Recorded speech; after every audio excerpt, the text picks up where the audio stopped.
Bismillahirrahmanirrahim. Assalamualaikum warahmatullahi wabarakatuh. Selamat berjumpa kembali dengan pelajaran IPS kelas 8. Di dalam kesempatan ini kita akan membahas materi tentang kedatangan bangsa-bangsa barat ke Indonesia. Indonesia adalah negara yang besar, wilayahnya luas, kekayaannya melimpah, dan Indonesia kaya akan budaya. Berbagai keunggulan yang dimiliki bangsa Indonesia juga menjadi salah satu pendorong bangsa-bangsa asing untuk datang ke Indonesia. Bukan hanya bangsa-bangsa Asia, tetapi bangsa-bangsa Eropa yang letaknya ribuan kilometer dari Indonesia pun tertarik dan berdatangan ke Indonesia. Mengapa bangsa-bangsa barat tertarik dengan kekayaan Indonesia? Sebenarnya kekayaan apa sajakah yang mendorong kedatangan bangsa-bangsa barat ke Indonesia? Mari kita simak materi berikut ini. Anak-anakku sekalian, faktor pendorong bangsa barat datang ke negara Indonesia diantaranya adalah daya tarik Indonesia bagi bangsa-bangsa barat. Kemudian motivasi 3G, dan yang terakhir adalah revolusi industri. Mari kita bahas satu persatu. Berikut ini adalah gambar rempah-rempah yang dibutuhkan oleh bangsa-bangsa barat.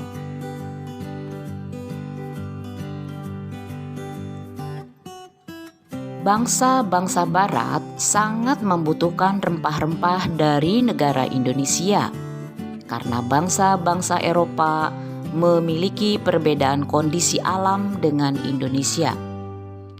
Iklim di Indonesia sangat mendukung tumbuh dan berkembangnya tanaman. Sementara di negara Eropa dengan 4 musimnya, yaitu musim panas, musim dingin, musim semi, dan musim gugur, kurang mendukung tumbuhnya tanaman rempah-rempah yang dibutuhkan oleh mereka. Berdasarkan kenyataan di atas, kita dapat menyimpulkan bahwa bangsa-bangsa barat sangat membutuhkan rempah-rempah, sementara persediaan rempah-rempah di Eropa sangat terbatas. Adapun rempah-rempah bagi bangsa-bangsa Eropa dimanfaatkan sebagai bahan untuk mengawetkan makanan, sebagai bumbu masak dan obat-obatan. Faktor pendorong kedatangan bangsa barat ke Indonesia yang kedua adalah motivasi 3G. Yang pertama adalah gold, artinya emas, yang identik dengan kekayaan. Semboyan ini menggambarkan bahwa tujuan bangsa-bangsa barat ke Indonesia adalah untuk mencari kekayaan. Yang kedua adalah glory, bermakna kejayaan bangsa. Tujuan bangsa barat ke Indonesia adalah untuk mencari kejayaan. Dan yang ketiga adalah gospel, keinginan bangsa barat untuk menyebarluaskan atau mengajarkan agama Nasrani, khususnya agama Kristen, ke bangsa-bangsa di Asia, Afrika, dan Amerika Selatan. Faktor yang ketiga adalah revolusi industri. Revolusi industri adalah pergantian atau perubahan secara menyeluruh dalam memproduksi barang yang sebelumnya menggunakan tenaga manusia dan hewan menjadi tenaga mesin. Penggunaan mesin dalam industri menjadikan produksi lebih efisien, ongkos produksi dapat ditekan, dan barang dapat diproduksi dalam jumlah besar dan cepat. Anak-anak sekalian, berkembangnya revolusi industri menyebabkan bangsa-bangsa barat memerlukan bahan baku yang lebih banyak. Kemudian bangsa-bangsa barat pun memerlukan daerah pemasaran untuk menjual hasil-hasil industrinya. Pengaruh revolusi industri adalah kegiatan transportasi. Penemuan mesin uap yang dapat dijadikan mesin penggerak perahu merupakan teknologi baru pada masa tersebut. Perahu dengan mesin uap merupakan penemuan sangat penting yang mendorong penjelajahan bangsa-bangsa barat. Revolusi industri didukung berbagai penemuan lainnya seperti kompas, mesin pemintal, dan lain-lain. Anak-anakku sekalian, bangsa Belanda adalah negara yang paling lama menjajah Indonesia. Selain bangsa-bangsa barat yang datang ke Indonesia pada masa penjajahan adalah Portugis, Spanyol, dan Inggris. Kedatangan bangsa Portugis di Maluku. Perjalanan bangsa Portugis mencari sumber rempah-rempah diawali dari kota Lisabon, Portugis. Pada tahun 1486, Bartolomeu Dias melakukan pelayaran pertama menyusuri pantai barat Afrika. Ia bermaksud melakukan pelayaran ke India, namun gagal. Portugis mencapai Malaka pada tahun 1511 di bawah pimpinan Alfonso. Selanjutnya, Portugis menjalin hubungan dagang dengan Maluku. Pada tahun 1512, bangsa Portugis telah berhasil sampai di Maluku di bawah pimpinan Antonio dan Francisco. Ekspedisi yang kedua adalah ekspedisi bangsa Inggris.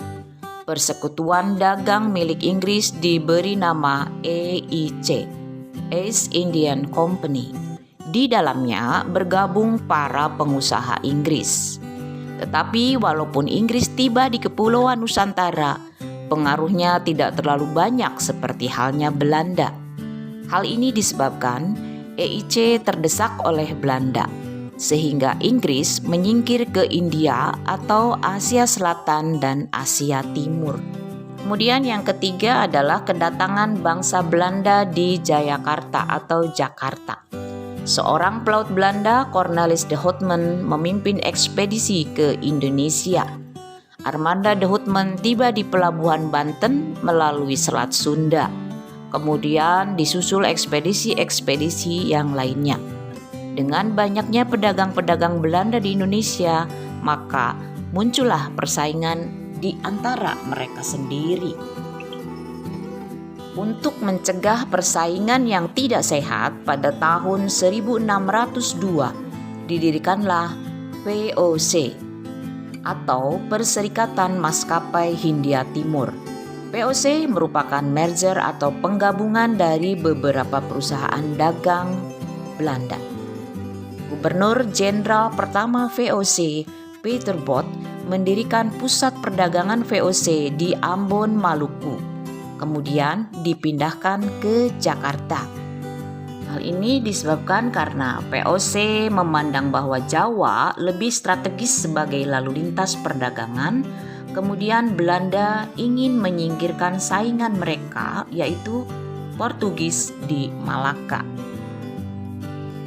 Anak-anakku sekalian, penguasa wilayah Banten yaitu Pangeran Jayawikarta memberikan izin kepada VOC untuk mendirikan kantor dagang di Jayakarta.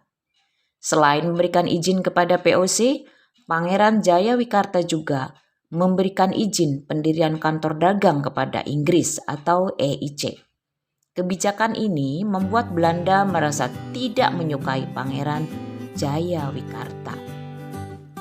Kemudian Gubernur Jenderal VOC Jan Vieterjoen membujuk penguasa kerajaan Banten untuk memecat Pangeran Jayawikarta sekaligus memohon agar izin kantor dagang EIC dicabut.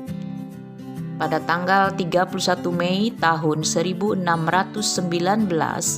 keinginan VOC dikabulkan oleh Raja Banten. Momentum inilah yang kemudian menjadi mata rantai kekuasaan VOC dan Belanda pada masa berikutnya. VOC menikmati keleluasaan dan kelonggaran yang diberikan penguasa Banten, dan VOC merubah Jayakarta menjadi Batavia. VOC mendirikan benteng sebagai tempat pertahanan, pusat kantor dagang, dan pemerintahan. Pengaruh ekonomi VOC semakin kuat dengan dimilikinya hak monopoli perdagangan. Masa inilah yang menjadi sandaran perluasan kekuasaan Belanda pada perjalanan sejarah berikutnya. Baiklah Nana, kalian sekarang sudah mengetahui faktor pendorong kedatangan bangsa-bangsa barat ke Indonesia. Dan kalian sekarang sudah mengetahui bagaimana proses kedatangan bangsa barat ke Indonesia. Terima kasih atas perhatiannya. Sampai bertemu di materi berikutnya. Assalamualaikum warahmatullahi wabarakatuh.